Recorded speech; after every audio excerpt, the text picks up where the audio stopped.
ॐ भूर्भुवः स्वः तत्सवितुर्वरेण्यं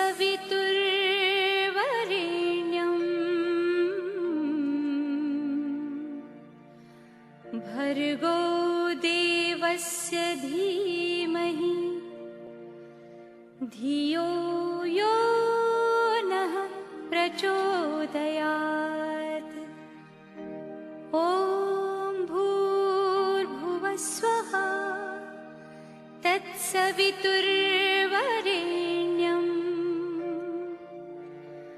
भर्गो देवस्य धीमहि धियो यो नः प्रचोदयात्।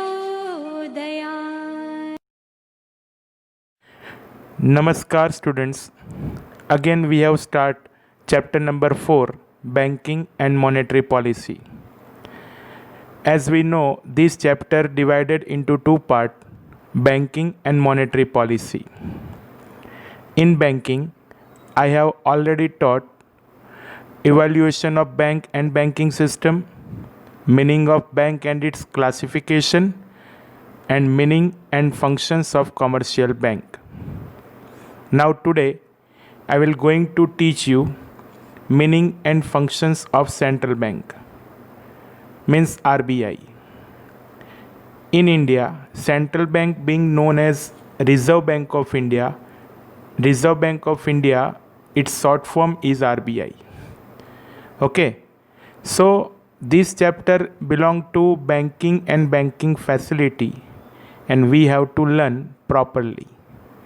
Okay, let's start meaning and function of central bank. अब आपकी स्क्रीन पे एक नया आंसर दिख रहा है, explain the meaning and functions of central bank, यानी आरबीआई, फंक्शंस ऑफ आरबीआई. पहले meaning, there exist a central bank in all countries of the world which manages, evaluates and regulates the banking activities in the entire country. Besides, a central bank protects the interest and rights of customers of various banks and of the general public. वैसे ये meaning हमने पहले भी detail पढ़ी हुई है, लेकिन अभी हम फंक्शन पढ़ रहे हैं तो मीनिंग भी पढ़ना ज़रूरी है. तो उससे क्या होता है, एक कंटिन्यूटी होती है, बराबर, और प्रॉपर वे में हम आंसर समझ सकते हैं. कोई भी कंट्री हो, सेंट्रल बैंक होती है. Central bank is the apex bank of any country. Each and every country having only one central bank. Clear. और ये जो सेंट्रल बैंक काम करती है वो मैनेज करती है, इवेल्युएट करती है, रेगुलेट करती है banking activities in entire country, यानी पूरी कंट्री में बैंकिंग एक्टिविटीज़ जो होती है उसको मैनेज करती है, इवेल्युएट करती है और रेगुलेट करती है, बराबर. तो ये सेंट्रल बैंक है. क्लियर. अब आपकी स्क्रीन पे दिखाई दे रहा है एक डेफिनेशन. Professor R P. केंट ने ये डेफिनेशन रिप्रेजेंट की है, ध्यान दीजिए. According to professor R P. Kent, the institution charged with the responsibility of managing the expansion and contraction of the volume of money in the interest of the general public welfare. I again repeat, the institution charged with the responsibility of managing the expansion and contraction of the volume of money in the interest of the general public welfare is known as central bank. बराबर. तो जो bank responsibility लेती है, जो bank expansion and contraction of volume of money का manage करती है और उसको रिस्ट्रिक्ट करती है इन interest of general public welfare, तो वो होती है सेंट्रल बैंक, बराबर. Hence central bank is the apex bank of the country whose function is to aid, regulate and promote the entire money market and the banking sector. as well as to maintain monetary financial stability for overall economic good of the nation. यानी central bank apex bank होती है जो regulate और promote entire money market, यानी पूरे money market को regulate करती है, प्रमोट करती है।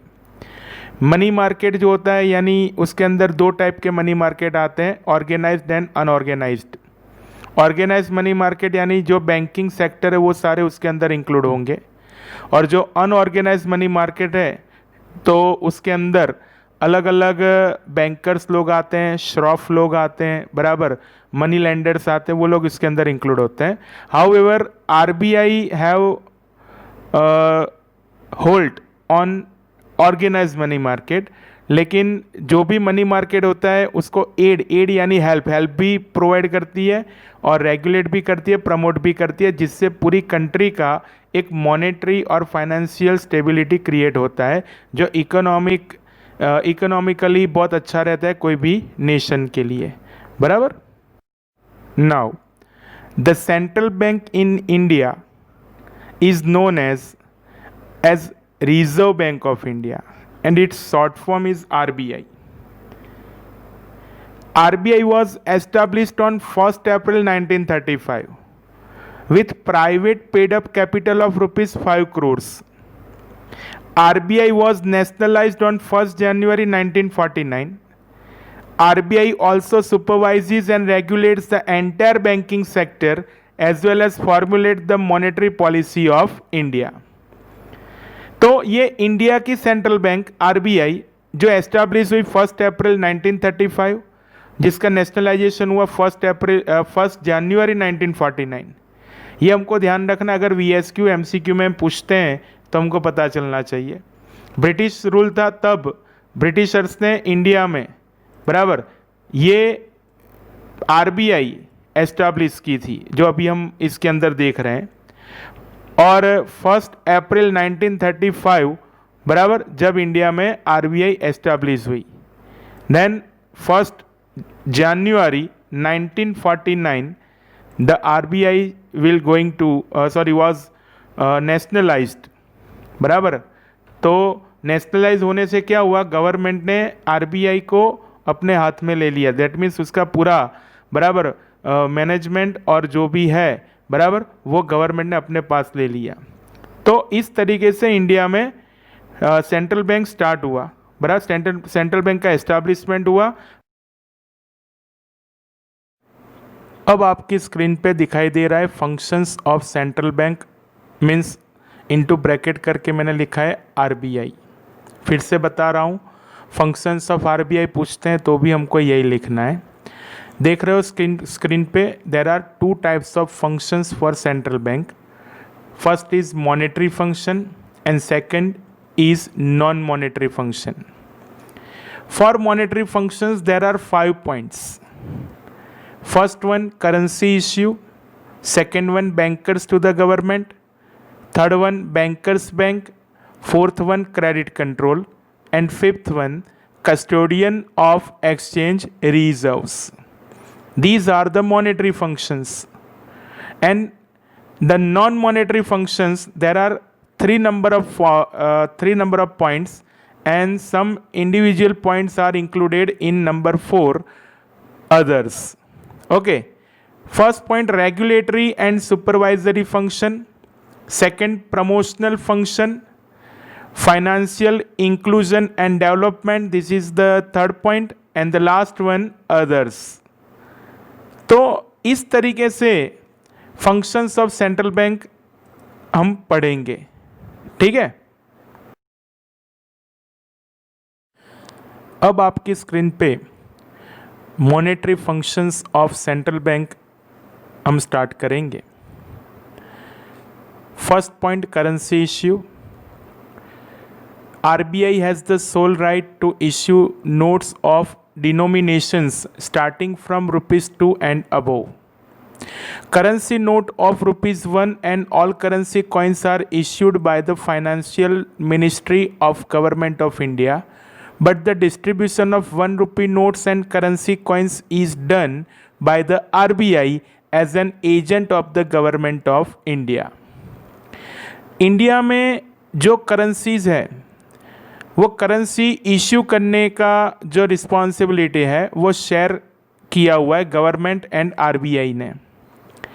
RBI 2 rupees and more amount की जो नोट्स होती है वो पब्लिश करती है, इश्यू करती है, और ₹1 की currency note and currency coins जो होते हैं, मेटल कॉइन्स, वो सारे फाइनेंस डिपार्टमेंट में से यानी सेंट्रल फाइनेंस मिनिस्ट्री में से इश्यू होते हैं, यानी वो गवर्नमेंट इश्यू करती है। लेकिन डिस्ट्रीब्यूशन की जिम्मेदारी तो आरबीआई की ही रहती है। आरबीआई ये डिस्ट्रीब्यूशन के मामले में एज एन एजेंट का काम करती है from government. RBI is the agent to issue currencies in all over the country. Clear? Each and every country जो होती है उसमें करेंसी इश्यू करने का जो काम होता है वो सेंट्रल बैंक का होता है। It is the main function of any central bank. Clear? Now second point, bankers to the government. The RBI is a banker, advisor and agent of the central government and of all state governments. It manages government bonds, government accounts, currency coins and notes of ₹1 and also provides loan to the government. Indian government को यानी both central and all state governments, ये दोनों type की government जो है उनको banking facility plus banking जो भी हेल्प चाहिए, एड चाहिए, वो आरबीआई प्रोवाइड करती है। That's why we can say RBI is the banker to the government. या फिर दूसरी लैंग्वेज में हम ऐसा बता सकते हैं, दूसरी सेंस में हम ऐसा बता सकते हैं, central bank is the banker to the government in each of the country. मैं दोनों तरीके से बताता हूं, एक सेंट्रल बैंक की तरीके से और दूसरा इंडिया की जो सेंट्रल बैंक है आरबीआई उसके तरीके से। मोर ओवर आरबीआई तो क्या करती है, गवर्नमेंट के जो बॉन्ड होते हैं, गवर्नमेंट के जो अकाउंट्स होते हैं बैंक रिलेटेड, करेंसी कॉइन्स और ₹1 वो भी हमने ऊपर जो पढ़ा वही, वो सब प्रोवाइड करती है। प्लस गवर्नमेंट को कभी लोन चाहिए तो भी वो लोन प्रोवाइड करती है। In short RBI act as a banker to the government. Clear? Now point number 3, bankers bank. Into bracket करके भी मैंने कुछ लिखा है, lender to the last resort. The RBI is a banker and regulator of all the scheduled bank in the country. It manages the cash reserves of bank, determines the direction of credit as well as direct the credit policy and rate of interest for all bank. It is also the lender of last resort for the scheduled bank in the case of emergency. ये बहुत अच्छा function है RBI का as a central bank. RBI each and every bank जो available होती है scheduled bank, बराबर, उसको रेगुलेट करती है, उसको मैनेज करती है, उसके कैश रिजर्व्स को भी मैनेज करती है, प्लस क्रेडिट पॉलिसी भी डिसाइड करती है। वो क्रेडिट पॉलिसी जो भी शेड्यूल्ड बैंक होती है वो फॉलो करती है। And lender to the last resort, यानी जब भी कोई इमरजेंसी आती है कोई भी शेड्यूल्ड बैंक में कि वहाँ पे कोई लॉस होता है या फिर डिपॉजिट्स के सामने लोन अमाउंट बढ़ जाती है, तो उस वक्त आरबीआई हेल्पफुल होती है। आरबीआई उस वक्त लेंडर टू लास्ट रिसोर्ट बनती है, यानी इमरजेंसी के टाइम में जो मदद हेल्प करता है, मदद में आता है, तो वही होता है लेंडर टू लास्ट रिसोर्ट, बराबर। तो इन short RBI is the bankers bank, यानी बैंक की बैंक है, यानी जितनी भी कॉमर्शियल बैंक, कोऑपरेटिव बैंक और शेड्यूल्ड बैंक जो भी है उसकी वो बैंक या लेंडर टू लास्ट रिसोर्ट है, बराबर। मॉनेटरी फंक्शन कंटिन्यू करते हैं। 4th पॉइंट आ रहा है credit control. The RBI controls the process of credit creation and money supply in the economy with the help of various tools of monetary policy. Simple सी बात है। आगे एक क्वेश्चन हम पढ़े थे, फंक्शंस ऑफ कॉमर्शियल बैंक, जिसमें हमने पढ़ा था कि भाई कॉमर्शियल बैंक का मेन फंक्शन जो होता है उसमें हमने पढ़ा था क्रेडिट क्रिएशन के बारे में। अगर कॉमर्शियल बैंक का क्रेडिट क्रिएशन बढ़ जाता है तो वो बहुत ज़्यादा बढ़ जाता है तो उस पर कंट्रोलिंग का काम करती है सेंट्रल बैंक। वो कंट्रोल करने के लिए एक पॉलिसी बनाई जाती है, वो होती है मॉनेटरी पॉलिसी, जिसमें अलग अलग टूल्स इम्प्लीमेंट किए जाते हैं to control over credit creation. In short, credit creation वो कॉमर्शियल बैंक करती है और उस पर कंट्रोलिंग का काम बराबर सेंट्रल बैंक करती है, बराबर। Now point number 5, custodian of foreign exchange reserves. The RBI has the responsibility of maintaining the value of rupee. Rupee means our currency. Under free exchange rate system, where exchange rate is determined by the market, RBI maintains the value of Indian currency, means rupees, by buying and selling foreign exchange in the open market as and when required. सबसे पहले foreign exchange क्या होता है वो आपको समझ में आना चाहिए। Foreign exchange means foreign currency. Indian rupee के सामने फॉरेन करेंसी का रेट डिसाइड होता है, वो होता है exchange rate. However exchange rate के बारे में हमको आगे 9th चैप्टर में पढ़ने में आएगा, बराबर, ध्यान रखना। अगर free exchange rate system available है तो उस वक्त आरबीआई क्या करती है, इंडियन करेंसी का जो वैल्यू है बराबर अगेंस्ट डिफरेंट करेंसीज, उसको मेंटेन करने के लिए एक ओपन मार्केट पॉलिसी इंप्लीमेंट करती है, बाइंग और सेलिंग फॉरेन एक्सचेंज की, बराबर। इंडियन करेंसी का अगर सेलिंग करना है तो सेलिंग बढ़ाएगी और इंडियन करेंसी को बाय यानी उसके सामने दूसरी करेंसी को बाय करना है तो उस तरीके से आरबीआई एक्ट करेगी। यानी इन short RBI is the custodian of foreign exchange reserves in India, बराबर। फॉरेन एक्सचेंज जो भी अर्न करता है इंडिया, उसकी कस्टडी आरबीआई के पास होती है, उसको मेंटेन करने की जिम्मेदारी भी आरबीआई की होती है, ठीक है। So students, we have completed all of the monetary functions, यानी हमने 5 पॉइंट्स क्लियर कर दिए मॉनेटरी फंक्शन के। First point currency issue, second bankers to the government, third bankers bank, fourth credit control and fifth one custodian of exchange reserves. These are the functions, monetary functions of central bank और monetary functions of RBI, बराबर।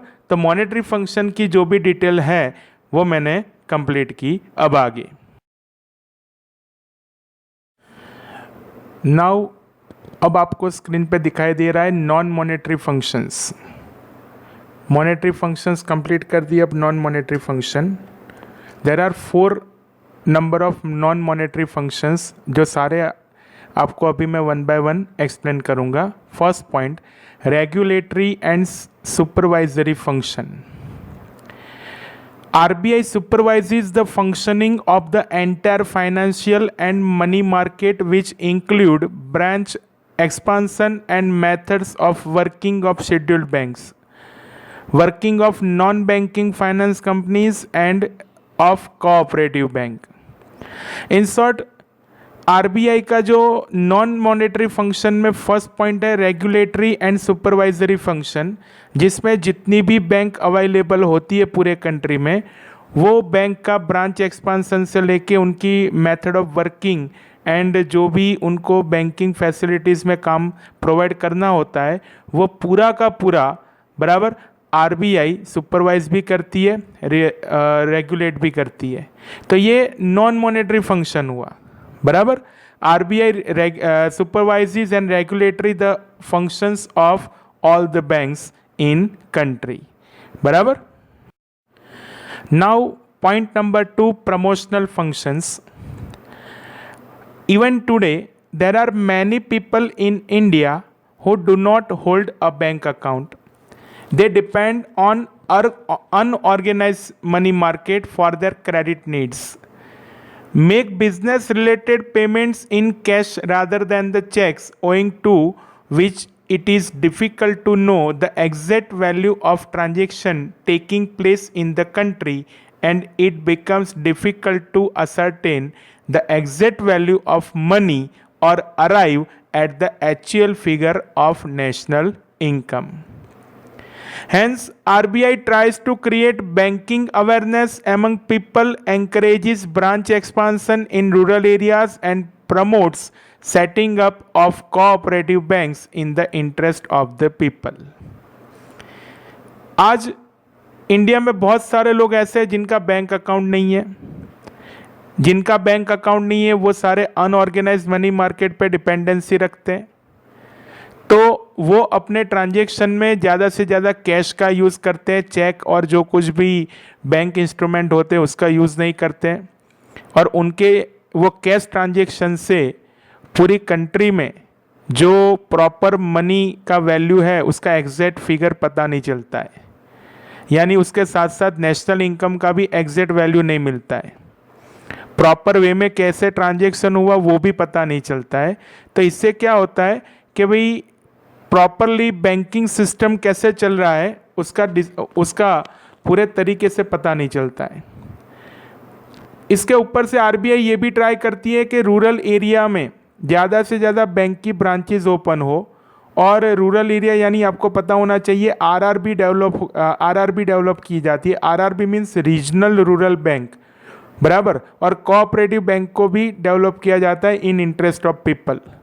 तो RBI इस तरीके से banking sector and banking facility को promote करती है, तो वो उसका हो गया प्रमोशनल फंक्शन, बराबर, वो नॉन मॉनेटरी फंक्शन है।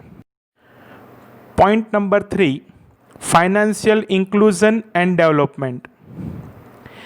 India is a country with huge degree of economic diversity and rural urban divide, and hence whenever major economic reforms and changes come about, it is necessary that people and economic units of all segments receive benefits of such changes.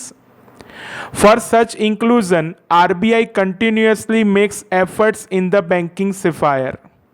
It provides special credit facilities to priority sectors like agriculture, small-scale industries, self-employed people, traditional and cottage industries, etc. यानी financial inclusion and development, यानी India जैसी जितनी भी countries है, developing countries, actually each and every country में आप देखेंगे तो there are 3 sectors, agriculture, industry and service. और डेवलपिंग कंट्रीज़ के अंदर ज़्यादा से ज़्यादा एग्रीकल्चर सेक्टर को डेवलप करना पड़ता है। एग्रीकल्चर सेक्टर डेवलप होगा तो बेनिफिट ये होगा कि भाई उससे ज़्यादा से ज़्यादा एम्प्लॉयमेंट क्रिएट होगा, प्लस इंडिया में स्मॉल स्केल्स इंडस्ट्रीज़ को भी ज़्यादा बढ़ावा दिया जाता है, बिकॉज उसमें से भी इंडिया में ज़्यादा से ज़्यादा एम्प्लॉयमेंट क्रिएट होती है। तो इस तरीके से agriculture sector, small scale industries, self employed peoples, traditional cottage industry, ऐसी इंडस्ट्री में और ऐसे सेक्टर में ज़्यादा से ज़्यादा फाइनेंस और कम रेट पे फाइनेंस दिया जाता है, उससे डेवलपमेंट की प्रोसेस बहुत फास्ट हो जाती है। तो ये फाइनेंशियल इंक्लूजन और डेवलपमेंट का काम भी सेंट्रल बैंक देखती है, इंडिया में आरबीआई देखती है, और ये आरबीआई का नॉन मॉनेटरी फंक्शन है, बराबर, ये हमको ध्यान रखना है। इंडिया जैसी कंट्री के अंदर huge degree of economic diversity and rural urban divide ये देखने को मिलता है, तो ये कम से कम हो और उसको दूर कर सके, बराबर, उसके लिए आरबीआई ये टाइप का स्टेप इम्प्लीमेंट करती है, ये उसका नॉन मॉनेटरी फंक्शन है। ठीक है, now point number 4, others. Others के अंदर जो भी पॉइंट आएंगे वो इंडिविजुअल पॉइंट है जो आरबीआई नॉन मॉनेटरी फंक्शन में इंप्लीमेंट करती है। In the present time RBI manages the prime minister Jandhan Yojana. Prime minister Jandhan योजना ये पॉवर्टी कम करने के लिए गवर्नमेंट ने इम्प्लीमेंट की है। प्राइम मिनिस्टर जनधन योजना का पूरा मैनेजमेंट आरबीआई डायरेक्टली करती है, बराबर। RBI also works towards protecting the interest and rights of customers. Customers being means जो बैंक अकाउंट होल्डर्स होते हैं वो. RBI publishes all type of banking related information and statistics as well as experts article in order to promote research related to banking and monetary improvement in the country. RBI अपने website पे या फिर newspaper पे या फिर अपने अलग अलग आर्टिकल्स में कुछ समय के बीच में या फिर 15 दिन 20 दिन 1 महीना बराबर या फिर 6 महीने में एक स्टैटिस्टिक्स और एक इन्फॉर्मेशन सबको प्रोवाइड करती है, पब्लिश करती है. उसको RBI बुलेटिन बोला जाता है. RBI बुलेटिन के अंदर एक्सपर्ट्स के आर्टिकल आते हैं बराबर. किस तरीके से बैंकिंग सिस्टम को इम्प्रूव किया जाए, किस तरीके से बैंकिंग एंड मॉनेटरी इम्प्रूवमेंट कोई कंट्री के अंदर किया जाए, किस तरीके से उसके लिए रिसर्च किए जाए, उसको प्रमोट किया जाए, वो सारी डिटेल RBI अपने RBI बुलेटिन के अंदर बताती है. तो ये भी एक RBI का नॉन मॉनेटरी फंक्शन हुआ जो वो इम्प्लीमेंट करती है बराबर. तो यहाँ पे 4 नंबर ऑफ पॉइंट मैंने कंप्लीट किए. वो 4 नंबर ऑफ पॉइंट और कोई नहीं, नॉन मॉनेटरी फंक्शन बराबर, यानी non monetary functions of RBI के नाम से जाने जाते हैं बराबर. और वो 4 फंक्शंस है regulatory and supervisory function, promotional function बराबर. प्रमोशनल फंक्शन के बाद थर्ड पॉइंट है फाइनेंशियल इंक्लूजन एंड डेवलपमेंट बराबर. फाइनेंशियल इंक्लूजन एंड डेवलपमेंट और लास्ट में 4 पॉइंट आ रहा है अदर्स. तो इस तरीके से पूरा आंसर आएगा. तो यहां पे एक डिटेल कंप्लीट हो गई. डिटेल कंप्लीट हो गई वो है एक क्वेश्चन पूरा कंप्लीट हो गया बराबर. फंक्शंस ऑफ सेंट्रल बैंक और फंक्शंस ऑफ RBI बराबर. तो इस तरीके का काम हमको करना है. आज के लेक्चर में हम इतना ही रखते हैं, बाकी नेक्स्ट लेक्चर में पढ़ेंगे बराबर. होमवर्क में ये पूरा आंसर लिख के रखना है आपको होमवर्क की बुक में, फंक्शंस ऑफ सेंट्रल बैंक बराबर. Have a good day, stay home and healthy. जय श्री कृष्ण.